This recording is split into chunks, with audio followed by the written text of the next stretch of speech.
bigatuma muri iki gihe abantu barimo barahemuka memuke ndamuke ni ukuvuga ngo n'ubuteka mutwe buragwiriye bw'ubuhanuzi bw'ibinyoma bwo kugira ngo abantu babone indamu ariko hano abahanuzi b'Imana barahari kandi batariyandurisha bagiye bakorana n'Imana nk'umusaza Antoine ndamwemera cyane ubwo nyine ugiye kutubwira abahanuzi wemera nawe uzi bahanura bigasa Antoine ariko umuhanuzi ngo ibyo yahanuye bisohoye Antoine hari ibintu yahanuye birasohora barahari benshi wenda tuvuzemo ariko nk'umuntu kandi w'igiharamagara nk'umuntu bita nka Michel zigira inshuti ndamukunda cyane yagiye hanura ibintu byinshi kandi bikagenda bisohora urugero hari ibintu nk'ibintu bya ADPR bageze nabo bamuca hari ibintu byinshi bya ADPR yahanuraga yahanura bya covid hari ibintu byinshi yagiye hanura nyine sengera abantu bazarindwa muri ibihe birimo kuza nkamufata nkamushyira mu gitenge bakazinga ibitenge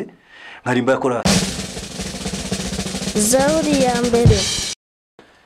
Turabasuhuje inshuti bakunzi bacu mudukurikira umunsi ku munsi kuri kamera zacu amahoro y'Imana aho muri hose shalom amahoro niyo tubifuriza mu izina rya Yesu Kristo rikomeye uri mu Rwanda shalom utari mu Rwanda shalom aho uri hose haba ku manywa haba nijoro shalom Imana yakwishimire karibu mukozi w'Imana tuguhaye ikaze karibu Yesu ashimwe Yesu nahimbaze cyane inshuti zacu twongeye kwakira umuhanuzi profete inkuru nziza iminsi myinshi yego mwe mumeze mute turashima Imana hanyuma hari iminsi yabayeho tugenda tubana mu bihe tugirana ibihe byiza mu rusengero yaba kuri channel uyu munsi twongeye kugira umugisha wo kubana nawe yego turi mu bihe abantu bamwe bibagoye ibihe bivugisha abantu amangambure niko navuga bivugisha abantu menshi yaba umukozi wa leta aravugishwa yaba umuhinzi aravugishwa yaba umuntu wari wese aravugishwa kuko ibihe turimo biragoye yego ukorera umushahara birakomeye turi mu bihe abakozi b'Imana ibi bintu kuki mudasenga Imana ibihagarike turi mu bihe bikomeye kandi turi mu bihe bya nyuma kuko Pawulo yageze yanekera Timoteyo ngo mu bihe by'imperuka hazaba ibihe birushye twitegure kugaruka kwa Kristo kuko none yigeze avuga n'ibintu byinshi hari nk'ibintu yavuze ngo nimubona ngo ndetse bayimuzubura amaso yavuze ngo ubwo muzabona abana barimo kwica ba nyina umukazana ashwana na nyirabukwe umugore arimo arica umugabo we umugabo akica umugore kandi imishyitsi ukabona ngo imishyitsi hirya no hino imitingito inzara hamwe na hano ibimenyetso ruvuga ngo rero hari ibintu utasubiza inyuma biturutse indwara z'ibyorezo za corona n'ibindi izo ni ibintu byagiye bihanurwa n'umuhanuzi mukuru Yesu yagiye abivugaho kandi uko yagiye abivugaho ariko uko yagendaga bivugaho byose dusa nkaho ari yavuze ngo nimubona avuga ngo nimubona ibi bibaye byose akajya uzi ko Yesu ariko Yesu n'umugabo ndamukunda uzi ko Yesu yavuze no kuri ibibizo ngo ibizo by'ibitabashwa amataje uzi ko nayo mazu yavuzeho ngo muri icyo gihe azaba ari n'ibizungo by'ibitabashwa ngo ibizungo bikomeye urumva nta kintu na kimwe Yesu atigeze avuga ibintu byinshi yagiye abivuga kandi bibona ko ibintu byose Yesu yahanuye byose byagiye bisohora njyewe ndavuga ku bihe turimo byari byarahanuwe cyangwa usibye Yesu ni bande bigeze babihanura ese wowe Imana yigeze bikwereka ibihe turimo no ku macano twagiye tubivuga ku mugenzi n'ahandi nk'inzara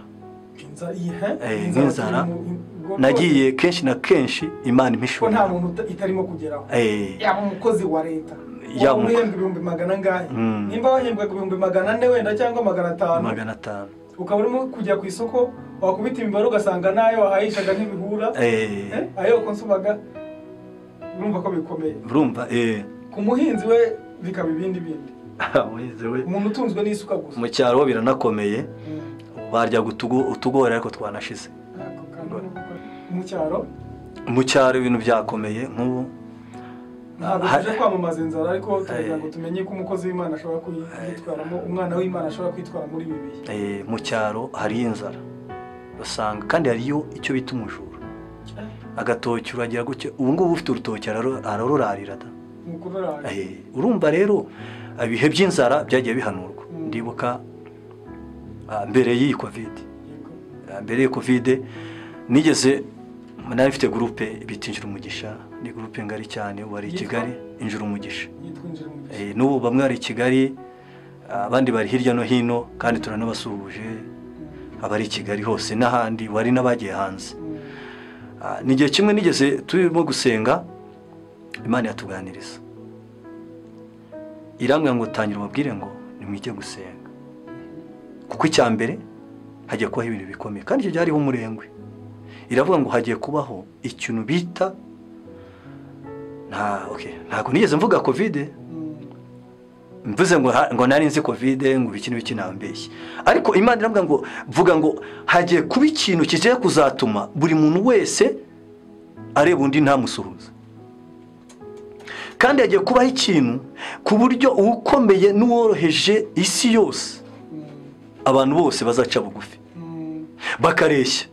Muri covid abantu barareshyaga, kandi muri icyo gihe uzifuza gusenga utazabibona. Muri icyo gihe washakaga usengera ariko utabasha kuva mu nzu. Rero ngo hazabaho ikintu gikomeye, n'ubwo buryo nakoresha ko bagiye bamamagara, hazabaho ikintu gikomeye ku buryo muri muntu wese kizatuma ahera hari, ku buryo kizagera ku gukomeye kuwo hejuru no kugera kuwo hasi. Ariko nyuma y'ibyo bintu hazaba icyo bita inzara. Iyi nzara yagombaga gukurikira, habeho inzara ku buryo buri muntu wese iyo nzara izamugeraho, yaba ukomeye n'uworoheje. Ariko mbona amashitingi n'amahema abantu biravuga ngo umukiranutsi w'Imana azabeshwaho no kwizera, kubeshwaho ijambo ryo kwizera, azabeshwaho. Urumva kubeshwaho kurya kunywa kubaho n'iki, ariko nasubira inyuma ntabwo Imana izamwishimira. Ari nabwo nabonaga iringaniza, mbona amahema yavugaga ko abantu b'Imana muri icyo gihe cy'inzara izajya bashyira mu ihema ryayo ikajya ibagaburira. Yaduhaye isezerano tuvuga ngo abantu ibihumbi bazagwa imbere yawe, abantu ibihumbi, abantu inzovu, ariko we ntibizagera gute, uzabiresha amaso ariko ntibizakugera. Nta cyago na kimwe kizegera. Haleluya, kizegera, ndafashishwa. Nta cyago na kimwe kizegera ihema ryawe. Nyine ubwo reka mere rero tukiraho ngaho nk'uwakubona uwakubona ukuntu ukeye umeze neza, yakwibaza uhenga umushahara ungana iki witungisha benshi imbabazi zayo. Simbizi uraza wenda kuduha ubuhamya utubwire n'ibanga ukoresha kugira ngo ubashe guca muri ibi bihe, kuko uracyemeza. Benshi bajya babivuga bakanabyibaza uburyo mbayeho.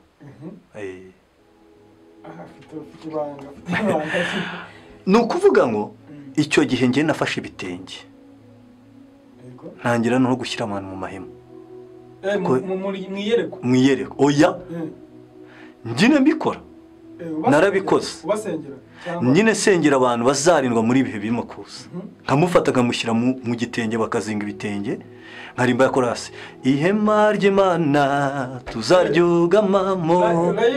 Murimo musenga wo ukajya basengera washyize mu gitenge, mbashyira mu ihema mwabahanurira. Imana urumva byari mu buhanuzi, babwira ngo ibihe tugiye kwinjiramo ibintu byose bizaba bikomeye, ariko umuntu usenga niwe uzabasha kubicamo.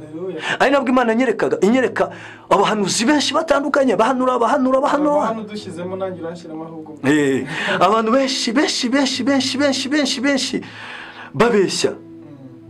Ndavuga ngo biriya bintu by'iki, irambwira ngo muri ibyo bihe tugiye kwinjiramo abantu benshi bazaba bakorana n'Imana, bahanura berekwa, ariko kubera ibihe bizajya birushaho kubazengereza no kubakanda, bazakanura amaso bashake uburyo batangira kubeshya no gutubura kugira ngo babone indabo.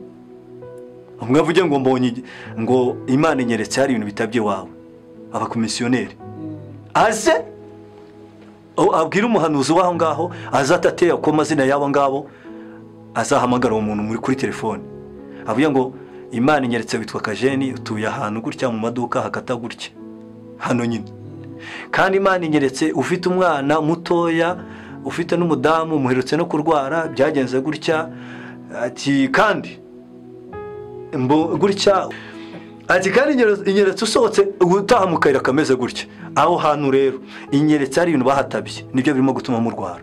None ndi Cyangugu, uhereza 100 cyangwa 80 nze mbihakure. Yarangiza akahita abona byose ari byo, akahita yohereza bya 100. Kandi umukomisiyoneri yari aho ngaho bakazayagabana y'amafaranga wenda atari wenda niyo mu by'Imana akahita y'amafaranga ayarya akaza agatabura byandi wa musore yashyize akabitabura ati dore ibi nibyo byakuzingaga. Nuvuga ngo Imana nyerekaga ko muri ibyo bihe abantu benshi baziyandurisha biturutse nuko azaba hariho ibihe by'inzara ariko iby'umwuka bakabita cyane kandi babirisha ariko bigatuma muri iki gihe abantu barimo barahemuka memuke ndamuke. Ni ukuvuga ngo n'ubuteka mutwe buragwiriye bw'ubuhanuzi bw'ibinyoma bwo kugira ngo abantu babone indamu. Ariko hano abahanuzi b'Imana barahari kandi batariyandurisha bagiye bakorana n'Imana bagiye bagendana n'Imana kandi bahanuye ibintu bigasohora. Hari nk'abantu bagiye bavuga ibintu byiza nk'umusaza Antoine ndamwemera cyane. Ubwo nyine ugiye kutubwira abahanuzi wemera nawe uzi bahanura bikaze. Antoine ariko umuhanuzi ngo ibyo yahanuye bisohora. Antoine hari ibintu yahanuye birasohora. Nigeze nkurikirana ikiganiro cye mbere y'intambara mbere ya jenoside. Hari ibintu yahanuye ngo hari kuwa gatatu aribwo indege ya Habyarimana yagwaga ngo abona Habyarimana anyuzeho amaze kunyuraho ngo ariko ngo akabona ngo yapfuye anabyigishamo yatanze ubuhamya mu kiganiro cye avuga uburyo agabona yapfuye avuga ati ngo kandi wabona nk'ibi byubahiro n'iki wabona yagize gute apfuye mu kaminota mikeya bumva indege ngiraguye baramamagara ati ni wowe mwishe kubera ko yari yabihamya. Urumva ibintu yavuze byahise binasohora. Ndamwemera rero kandi n'umuntu udashyiramo ibintu by'ibikabyo avuga ubona ko akoreshwa n'Imana. Hari undi muhanuzi wemera ibyo hano bigasohora. Barahari benshi wenda tuvuzemo ariko nk'umuntu kandi w'igiharamagara nk'umuntu bita nka Michel Zigirinshuti ndamukunda cyane. Yagiye hanura ibintu byinshi kandi bikagenda bisohora. Urugero hari ibintu nk'ibintu bya ADPR bageze nabo bamuca. Hari ibintu byinshi bya ADPR yahanuraga. Yahanuye ibintu bya Covid. Hari ibintu byinshi yagiye hanura. Hari ibyahanuraga bakamuseka. Wenda tutavugirana hano ariko byose ku YouTube byaciyeho. N'iby'ingingo n'ibiki byose yagiye abivuga. N'ibindi byose n'iby'inzara agenda abivuga kandi byose byagiye bisohora. Hari abahanuzi benshi bagiye bahanura ibintu bigera bite bigenda bisohora kandi pe bahanura ibintu bigenda bisohora. Ubwo tugarutse nyuma gato Imana y'umugisha hari nanjye bonemera nawe harabo wemera wagibona. Ni kuki umuntu ashobora guhanura ibintu ntabihagarike ngo yinginge iyo mu ijuru ati Mana wenda ndabihagarike? Niyo mpamvu bidashobora guhagarara.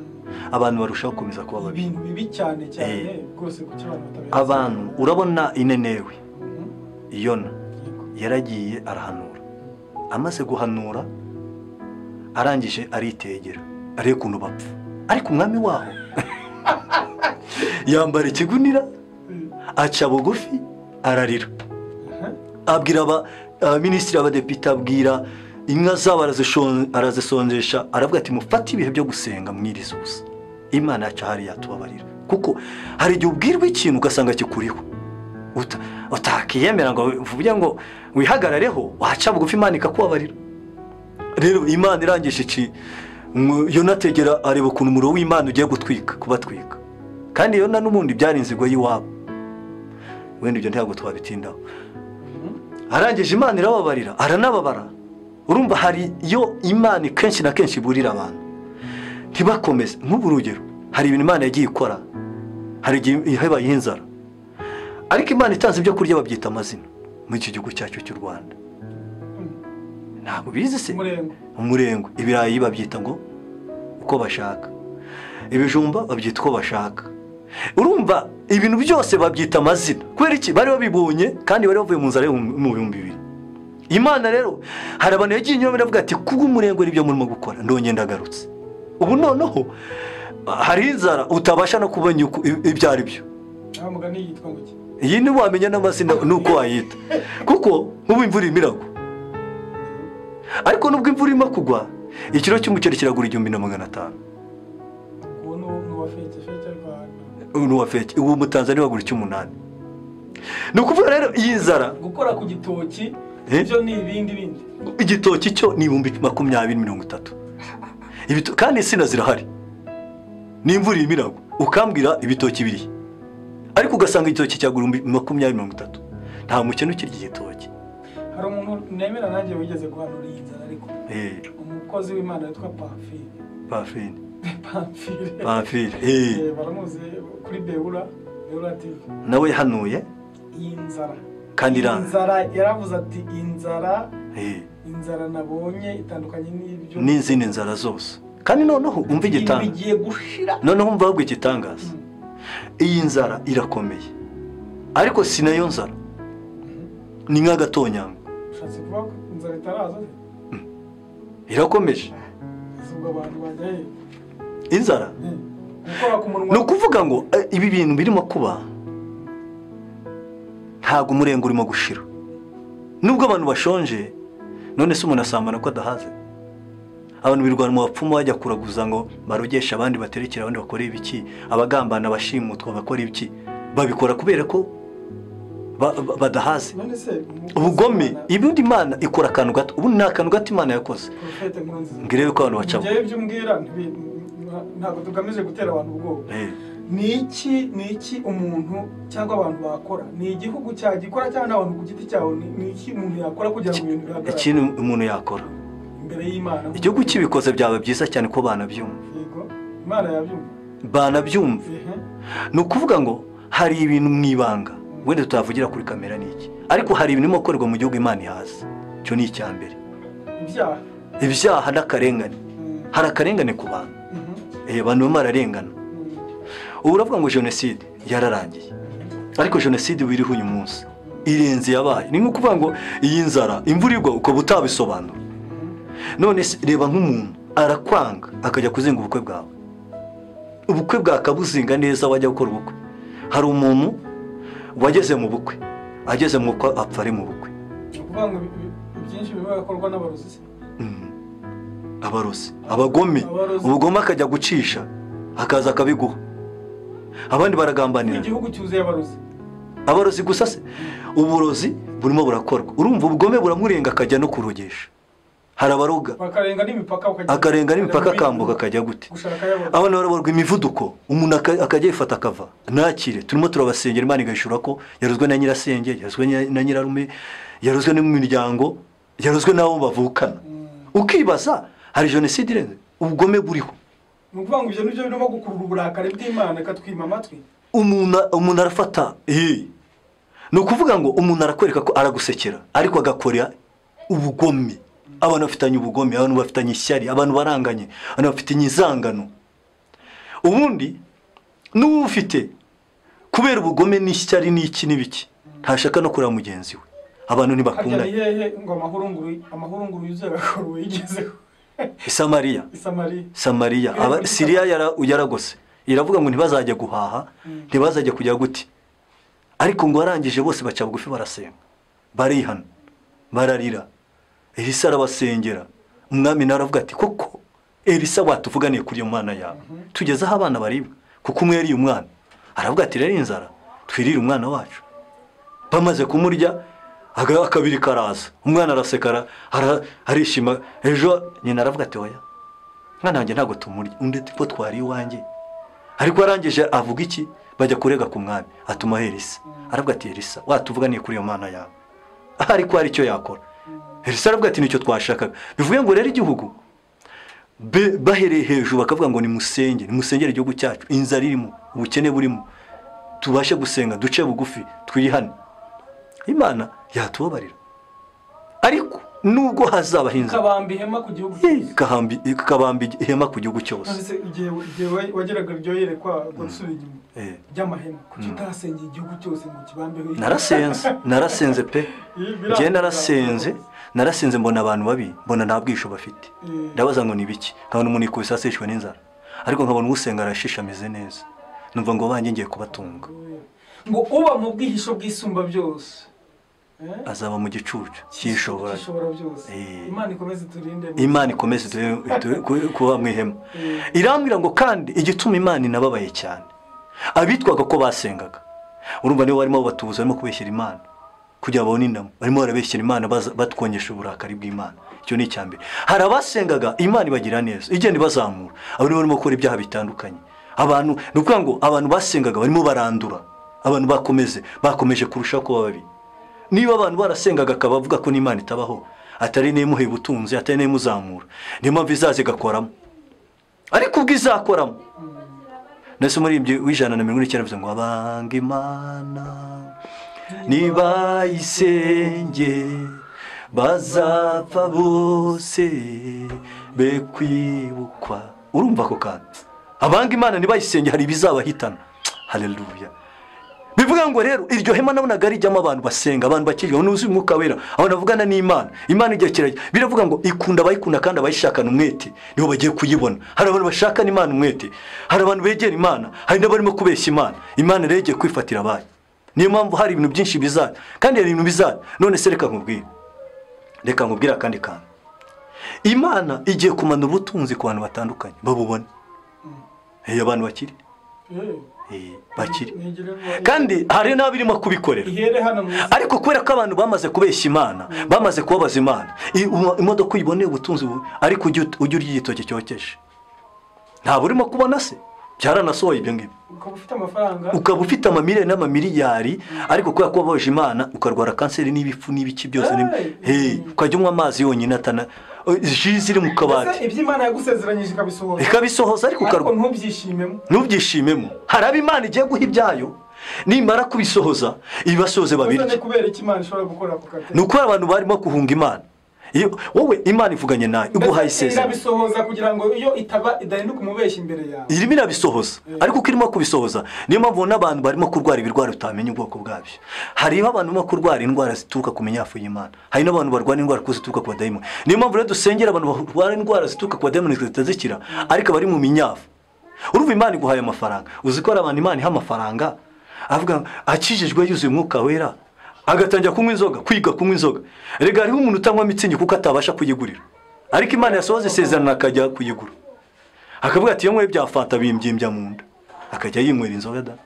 Hari ababona abagore babo bakabona bwiza bw'abagore babo batabibona, bakajya guca inyuma abagore. Imana biravuga ngo nzakubyina ku mubyimba. Icyo watinze cyamaze kukugeraho. Rero niyo mpamvu ngira ngo mu Rwanda pe hari abadamu wenda nubwo bimwe nagiye mbaza amazina, ariko bagiye bahanura ibintu birasohora pe bigasohora. Ubu se reka nkubwire, maze imyaka 23 mugakiza manundo umuhanuzi, ibyo manura byagiye bisohora. Ubu hari abazadukurikirana bari muri Amerika, nasa no mvuga ati ugiye muri Amerika, abandi abantu wowe kubera ko wabaye kure y'Imana urapfuye kandi ntuwabugingo ubonye. Urumva rero hari ibintu byinshi twagiye duhanura. Hari n'umuntu ujya gusenya akavuga ati nk'ubeje wone agiye gusengera umuntu irubona, ndavuga ati iteke muyihorere ahubwo mujye kuyagura isukari kuko iyo sare buboneke nta kibayeho. Hari n'undi nagiye gusengera amaze umwuka wamushizemo, urumva dusengera ngo ndambwa ati gene mushage isanduka, nanje amaze kumusengera agaruka mu buzima arakira, bo baratangara kuki uriya yamusengera agapfa uyu akabagarutse. Urumva rero hari ibintu byinshi iyo ubashe kugenda mu kuri kw'ijambo ry'Imana, hari ibintu byinshi ugenda uhanura bikagenda bigira gute. Nk'ubu harabona hanuriye amazi arasohora, hanuriye ubukwe burasohora, harabona hanuriye abana, harabona hano bafite maze imyaka 18 baragira gute birasohora. Urumva rero hari ibintu byinshi bigenda bihanurwa, Imana ikabiherekeza bikagenda bisohora. Hari n'abantu nabo nagiye mbona, hari n'abonzi dukorana umurimo w'Imana Imana n'Imana bagiye bahanurwa ibintu bigasohora. Rero Imana iravuga kandi kanasohoza. Tugana ku musozo, yego umuntu wakwifuza kuganira nawe gusengana nawe yakubona gute? Icyambere aderesi dufite umurimo w'Imana turimo gukorana kuri EPR ku wa mbere, dusobanura ku nzozi, tugasobanura ku nzozi kuva saa 5 kugeza saa 9, ariko tunasengera uburyo umuntu aterwa mu nzozi, tunamusobanura tunamusengera n'inzozi yarose twazisengera.